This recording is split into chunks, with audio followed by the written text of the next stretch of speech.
A divina vontade nos criou para ser ela a nossa morada e cada um de nós a sua. Ingratidão e delito de quem não lhe permite isso. As harmonias estabelecidas entre Deus e o homem devem servir para competir em amor e felicidade. 6 de janeiro de 1927. Sentia-me toda abandonada no querer divino. Sua luz me investia por toda parte. E enquanto fazia meu giro em seus atos, meu adorável Jesus moveu-se dentro de mim e disse: filha minha, a minha vontade é imensa.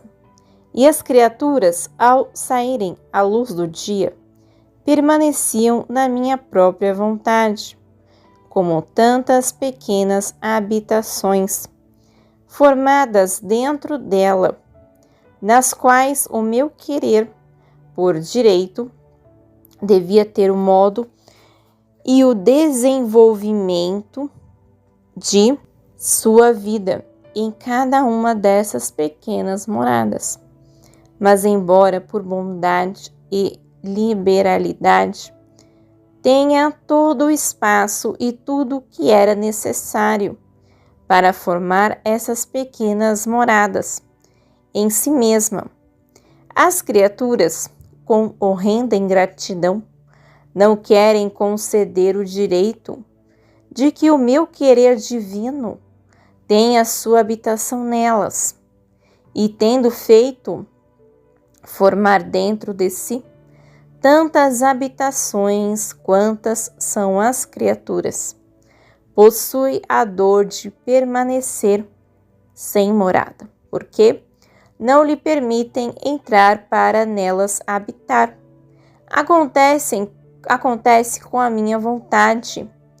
Como aconteceria se quisessem construir muitas habitações dentro do mar, ou na luz do sol, e embora o mar ou a luz do sol dessem o espaço para essas habitações, não se quisesse deixar que a água ou a luz tivessem primazia nelas, nem que tivessem o espaço para habitar e ter o primeiro lugar de governo. Se o mar e a luz fossem dotados de razão, sentiriam tamanha dor que o mar com suas ondas investiria contra essas moradas e derrubando-as, as teria desfeito e sepultado em seu seio, e a luz do sol as teria incinerado com o seu calor, para se livrar dessas moradas indignas e ingratas, que lhe negam entrada, e no entanto, nem o mar nem o sol deram a vida a essas habitações, mas apenas o espaço. Já a minha divina vontade deu tanto espaço quanto a vida a essas habitações das criaturas em si mesma, porque não há ponto onde ela não esteja, nem vida que não proceda dela. Por isso, a dor da minha vontade por parte de quem não a faz reinar em si é imensa e incalculável. Sentir essas vidas palpitantes em si, formando o mesmo palpitar, e permanecer de fora como estranha, como se não lhe pertencessem, é um ultraje, e a monstruosidade daqueles que não a deixam reinar é tão grande que mereceriam o cárcere perpétuo e a destruição. Filha minha, o não fazer a minha vontade parece coisa de nada às criaturas. Ao contrário, é um mal tão grande e uma ingratidão tão negra que não há outro mal que se lhe assemelhe. Depois disso, eu seguia o meu giro no Fiat divino, e ao chegar ao ponto em que Deus criava O homem pensava comigo: por que se alegrou tanto ao criá-lo? Coisa que não fez com as demais coisas criadas. E o meu amado Jesus, movendo-se no meu interior, disse-me: filha minha, ao criar toda a criação, com tanta ordem e harmonia, nós temos algo de nós, sem que nada devêssemos receber dela. Ao contrário, ao criar o homem, enquanto lhe dávamos algo de nosso, dávamos-lhe a capacidade de nos dar os mesmos dons recebidos como bens seus, de modo que devíamos sempre dar-lhe, e devia haver uma competição entre ele e nós a dar, ele a receber, ela a nos dar e nós a superabundá-lo ainda mais com os nossos dons. Esse dar e receber, esse receber e dar, abria as festas, os jogos, as alegrias, a conversação entre Criador e criatura. Assim, ao ver a pequenez da criatura, festejar com a nossa suprema alteza, entreter-se, alegrar-se, conversar conosco, sentimos tamanho júbilo, tal êxtase de amor ao criar o homem, que todas as outras coisas criadas nos pareceram nada em comparação com a criação do homem.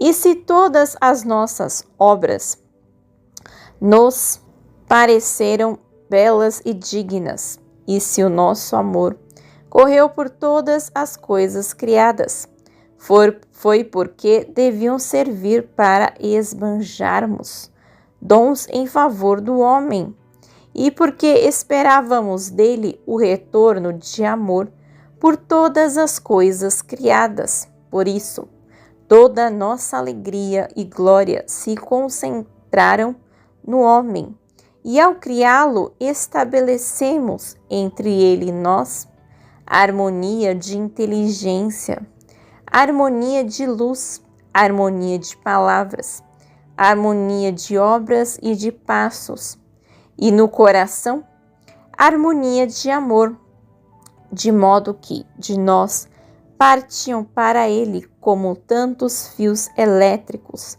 de harmonia, mediante os quais nós descíamos até ele, e ele subia até nós.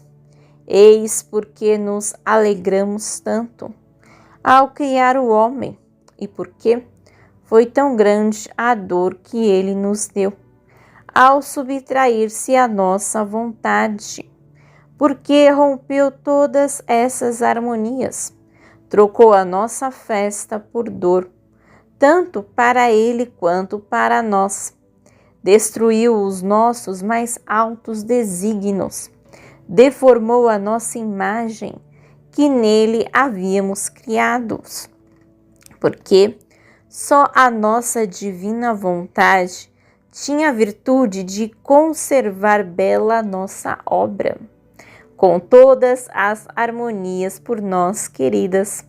Tirada essa, o homem é o ser mais vil e degradado de toda a criação. Por isso, filha minha, se queres que todos os teus sentidos se harmonizem conosco, não saias jamais da minha vontade. E se queres receber sempre do teu Criador e abrir as festas conosco, que ela seja unicamente a tua vida, o teu tudo.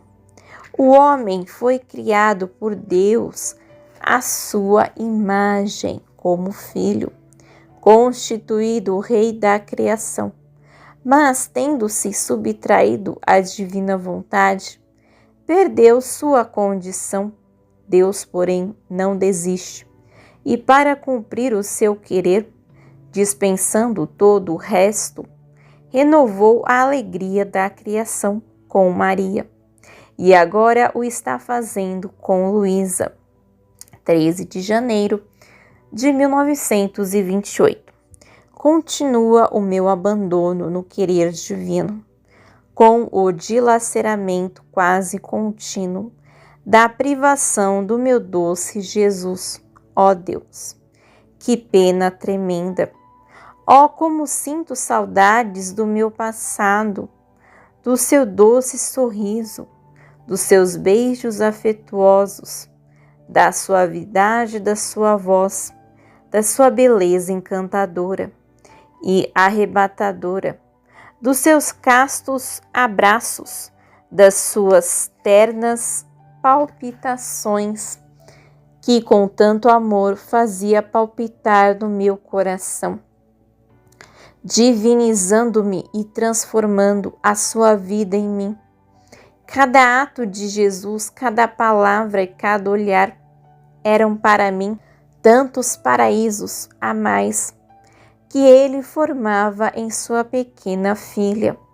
E agora, ao recordá-los, são feridas, dardos agudos, flechas inflamadas de intensa dor, de martírio e de morte contínua. Mas não está aí toda a minha dor. Talvez o sofrer-me fosse alívio, pois a dor me teria dito, em notas claras, que o meu amor por aquele que eu amava e que tanto me havia amado formava o meu dilaceramento. Mas nem sequer isso me é concedido, porque, enquanto as feridas estão para sangrar, os dardos prestes a serem lançados, as flechas para me incendiar, a luz do santo querer divino corre através delas e, eclipsando toda a força do meu duro martírio, faz correr a paz, a felicidade, o orvalho, benfazejo sobre a minha pobre alma, de modo que não posso ter nem mesmo o bem de me doer por uma perda tão grande. Oh, se eu pudesse sofrer como antes! Creio que o meu sumo bem, Jesus, não tardaria tanto a retornar, mas isso não está em meu poder. Estou à mercê do fiat divino, que não deixa nenhum vazio em mim e quer dominar até sobre a minha dor pela privação de Jesus. Ora, enquanto eu nadava nesses dois mares, na dor por estar privada de Jesus e no mar da luz do querer divino, e parecia que um se fundia no outro, eu segui o meu giro nele e me detive na criação do homem, e o meu doce Jesus, movendo-se apenas no meu interior, disse-me: minha filha, a nossa divindade, ao criar o homem, centrou tudo nele, como se nada tivéssemos feito em todo o resto da criação. Pusemos tudo de lado e ocupamos-nos unicamente dele. O nosso amor chegou ao excesso. Olhámo-lo e tornamos a olhá-lo para ver se era belo, se em si transparecia a nossa beleza. O nosso ser divino chovia sobre ele como chuva torrencial. E sabes o que chovia? Santidade, luz, sabedoria, graça, amor, beleza, fortaleza. E enquanto nos derramávamos sobre ele, os nossos olhares estavam fixos nele, para ver se todas as nossas qualidades se centralizavam nele, de modo que nada lhe faltasse para amar-nos e receber de volta o nosso amor. Tanto que a sua beleza nos arrebatava, o seu amor nos investia, todas as nossas qualidades colocadas nele faziam eco em nosso ser divino. Atava-nos e nos conduziam a ele. Que tempo solene, que ponto inesquecível, que ímpeto de amor foi a criação do homem.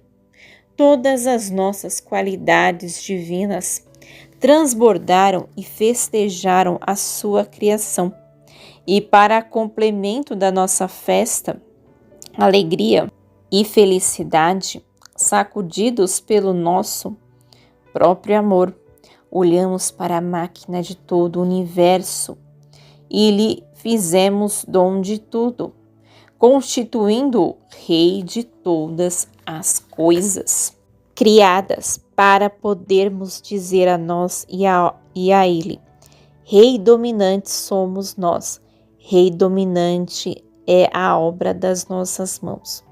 O caro filho nascido no transbordamento do nosso amor teria sido impróprio e não decoroso para nós fazer do nosso filho um servo dissemelhante de nós, quer na semelhança, quer no domínio. Não seria acaso indigno e desonroso para um rei fazer de seu próprio filho um vil servo, lançando-o para fora do seu palácio, numa pobre choupana? Tal rei mereceria o desprezo de todos, e não seria tido como pai e rei, mas como tirano, muito mais, pois o nosso parto saía do fundo do nosso amor divino.